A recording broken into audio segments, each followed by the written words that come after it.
Приветствую, мои дорогие, немножечко приболел, но я все равно с вами. Хочу начать эти новости пока не с фронта, потому что там все позитивно. Хочу начать с заявления Зеленского, который делал эти заявления у Макрона. Они сегодня вдвоем там потужничали по очереди.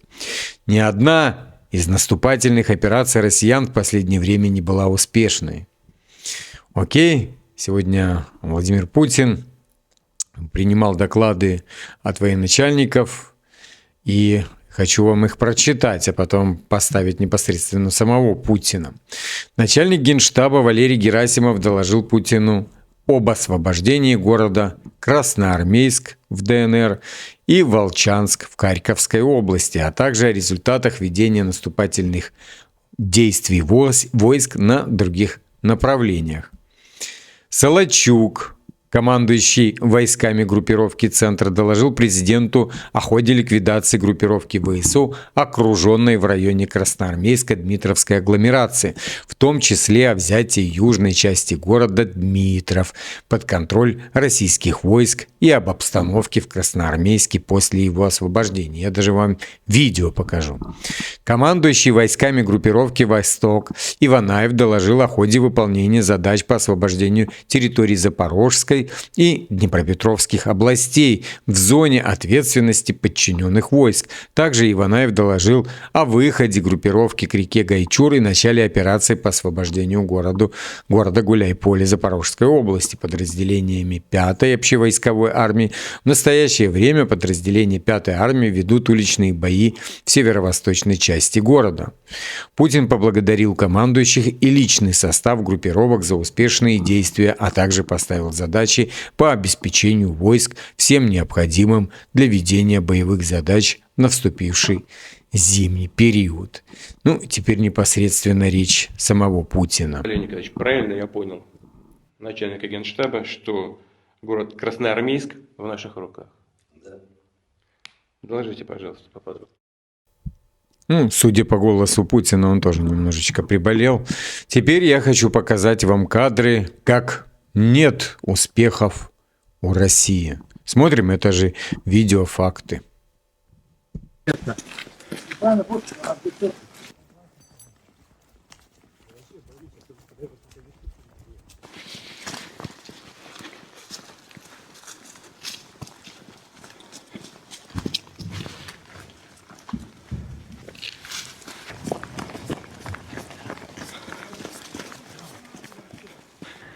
Это центр Красноармейска. Российская армия его зачистила.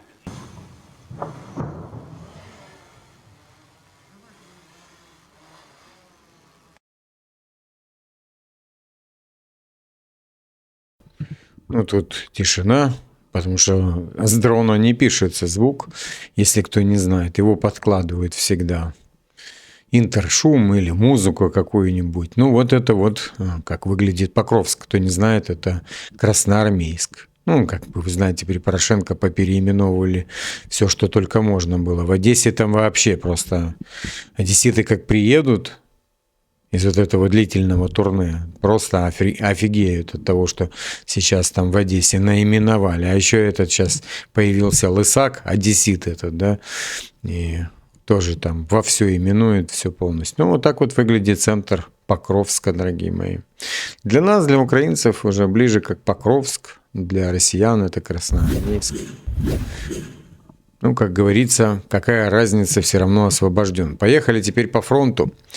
На Купинском направлении российские войска захватили Боровскую Андреевку, продвинувшись к северо-западу от населенного пункта. Также россияне начали штурм позиций ВСУ у соседней Боровой, пытаясь отрезать украинскую армию от снабжения в окрестностях Новой Кругляковки. Переходим на Запорожское направление. Там продолжаются тяжелые бои за Приморское и Степногорск. ВСУ готовят оборонительный рубеж в Малокатериновке. На самом деле новостей сегодня достаточно, дорогие мои. Днепропетровское направление.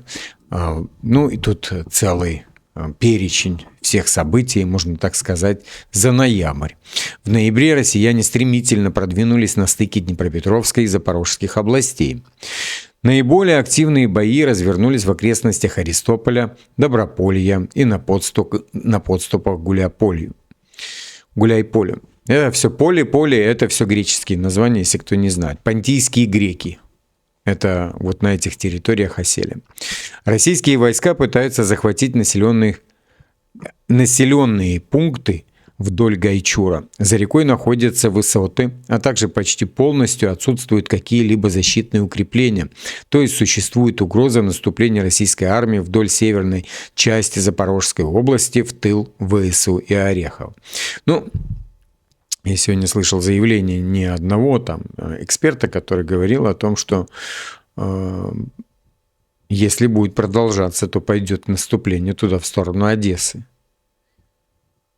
И это будут тяжелые бои, но они будут. На центральном участке россияне захватили Гай и продвинулись севернее Волчьего, а позже взяли Отрадное. К 23 ноября было захвачено Тихо. Ну, да, нет уже успехов, видите.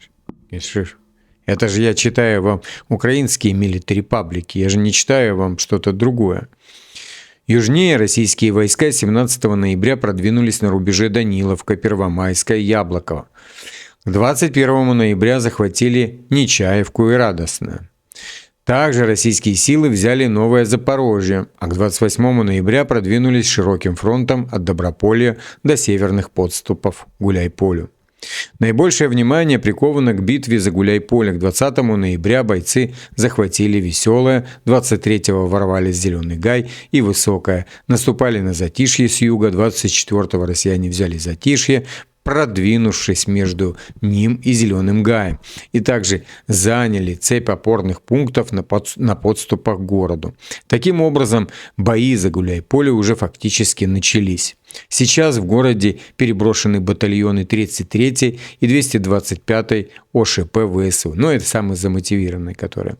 А россияне закрепляются на северо-восточных окраинах Гуляй-Поля. Но бедолаги, я вам скажу, бедолаги, потому что ФАБы 3000-е это кошмар, а еще и 5000-е, еще адабы.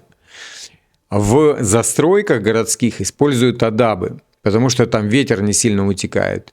Адаб использовать где-то в поле, там распыляется вот эта вот жидкость, да, я не знаю даже как называется, распыляется, да, потом она должна взорваться. Так вот, если в чистом, в открытом поле, то ее ветер сдует. И, то есть никакого эффекта от нее не будет. Там, конечно, работают ФАБы и все остальное. А адабы, они работают, где дома закрываются, да, там П-образные, как Советский Союз строил, Г-образные. То есть, если понять, какой ветер, то ее туда шмакнуть, она распыляется прямо вот на территории этого двора. И все. И давай до свидания. Там. И температура огромная, и давление огромное. И, все очень плохо, дорогие мои. Поехали. Северское направление. Идут бои в центре Северска. Российские войска усиливают давление на юго-запад от города. Продвижение россиян фиксируется в кармане о Васюковке. Российские подразделения закрепились на окраинах Свято-Покровского, где ВСУ удерживают высоты. Там это еще не все, дорогие мои. Сейчас я сделаю заявление Пескова, потом мы чуть-чуть дальше пройдемся. Вечером 30 ноября, это все Песков заявлял, Владимир Путин посетил один из пунктов управления объединенной группировки войск. Президент заслушал доклады Генштаба России, Герасимова, командующего войсками группировки «Центр», Солочука и командующего войсками группировки «Восток» Иванаева. Я вам уже об этом читал непосредственно их доклады. Герасимов доложил об освобождении городов Красноармейск, Волчанск, а также о результатах ведения наступательных действий войск на других направлениях. Солочук доложил о ходе ликвидации группировки, окруженной в районе Красноармейской Дмитровской агломерации. Я вам читал. Иванаев доложил о ходе выполнения задач по освобождению территорий Запорожской и Днепропетровских областей. И понятно, что Путин их всех поблагодарил. Я уже об этом вам читал, дорогие мои. Поехали дальше. У нас тут Умеров делает заявление, что они покидают уже США и летят в Европу навстречу к Зеленскому. За 2 очень продуктивных дня в США провели много часов встреч и переговоров. Нам удалось добиться значительного прогресса, хотя отдельные вопросы нуждаются в дальнейшей доработке. Готовим полный доклад и в ближайшее время предоставим президенту лично во время встречи в Европе, куда мы все вместе с переговорной группой уже отправляемся. Ну, там и Макрон заявлял. Я вам тоже прочитаю, там куча заявлений сегодня делали по этому поводу. Поехали.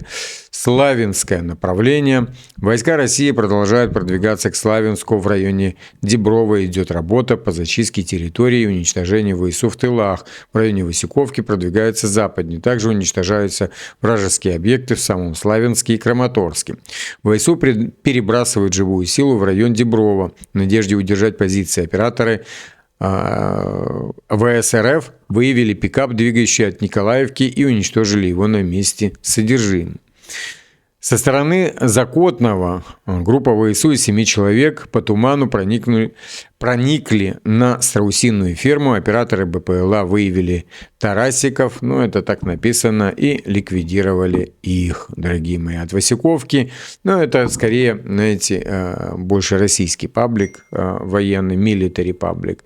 Поэтому вот такие вот тарасики и все остальное. Так что в других пабликах не употребляют эти слова, там используют другие термины ВСУ и так далее. Поэтому я остановлю это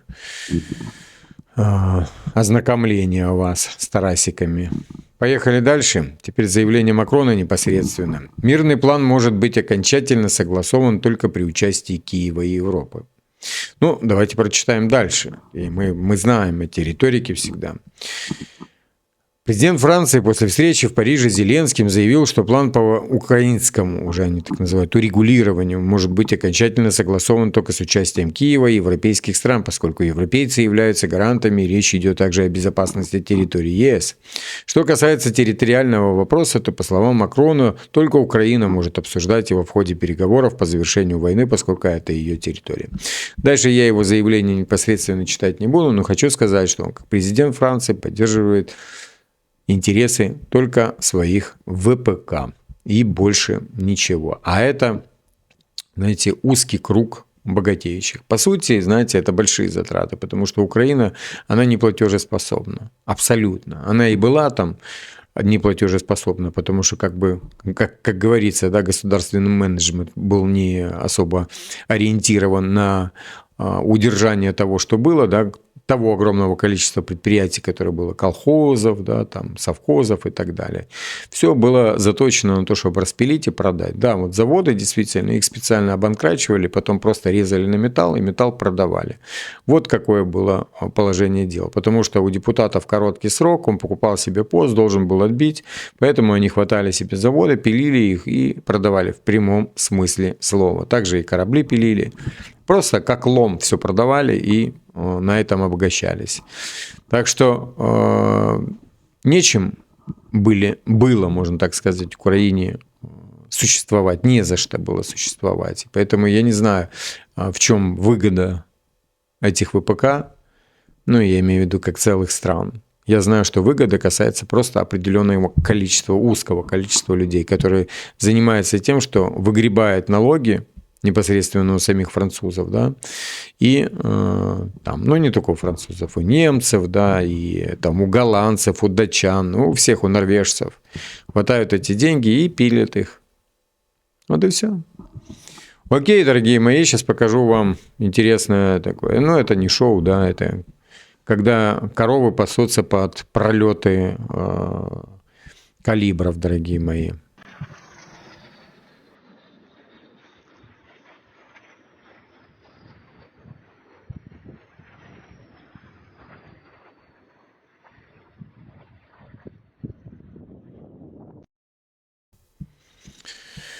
Так что так. Так, ну и сегодня я читал вам, точнее, о заявлении Залужного, да, который рассказывал о том, что нужно ядерную... Ну, там Линдси Грэм его поправил, сказал, что, чувак, ты не в своем уме, ты явно не в своем уме. Потому что расширение там ядерных государств, это не стоит в стратегии там мировых, да, там держателей ядерных боеголовок. Тем более такие невменяемые, как в Украине, смогут ее там куда-то запустить, и потом в ответ все полетит. Ну и он уже в Киеве, он уже в Украине.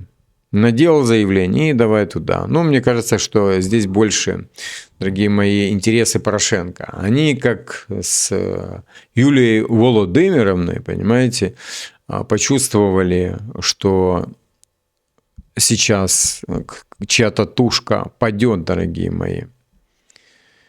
И быстренько его тянут туда, чтобы его короновать как можно быстрее. Поехали. Ну, этот порошенковский, я вам так скажу. Британско-порошенковский.